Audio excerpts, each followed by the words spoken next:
Itong si Luis Tro, siya pang nangunguna ngayon sa impeachment ni VP Sara. Ang laki pala ng utang mo sa law firm ng mga sa asawa ni Inday Sara. Tapos ang sarap-sarap ng ngiti mo. Ang kapal pala ng mukha mo na ikaw ay nangunguna dyan sa impeachment ni Inday Sara. Ikaw pala ay napakalaking obligation mo kay Inday Sara. Kurap ka rin talaga. Bakit? Hindi mo ba babayaran yung utang mo kay Inday Sara? Ha? Gusto mong matanggal si Inday Sara para hindi ka na makabayad? Oy, ang utang ay utang. Hindi mo dapat yan iwasan dahil yan ay utang. Dapat mong bayaran. Kayo naman, mga kongresista, galit na galit kayo kay Inday Sara dahil gusto nyong ma-impeach siya. Pero ito lang ang paalala ko po sa inyo, no? Na mga kongresista, mga senador na gustong-gustong i-impeach si Vice President Sara Duterte. Alalahanin ninyo, hindi lang si Sara ang nag-iisang Duterte. Andyan pa si Pulong, andyan pa si Basti.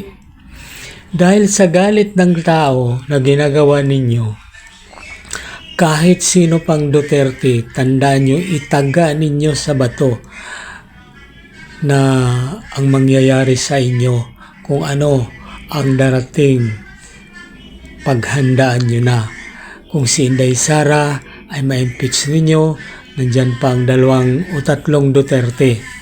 Kaya sasabihin ko, paalala ko sa inyo, huwag na huwag kayong umasa na kapag si Inday Sara ay mapatanggal ninyo sa pwesto at hindi na pwedeng magtakbo ng presidente, nagkakamali kayo.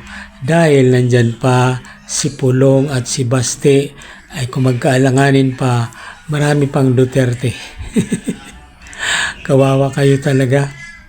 Masyado kayong natatakot na sa inyong mga anino.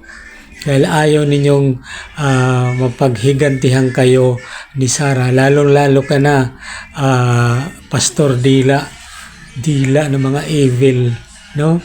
Na, ewan ko ba kung anong klaseng pastor ka ng mga may sungay.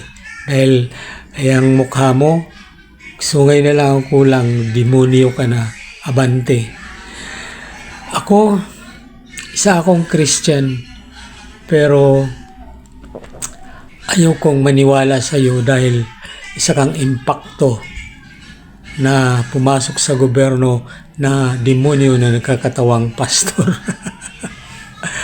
Sayang ka, Pastor Evil. Gumagamit ka ng pangalan ni Kristo, pero ang totoo, fake. At alam niyo mga kababayan, itong si Tiri Ridon na gustong-gusto din na ma-impeach si VP Sara, si De Lima, sino pa yung mga komunista dyan.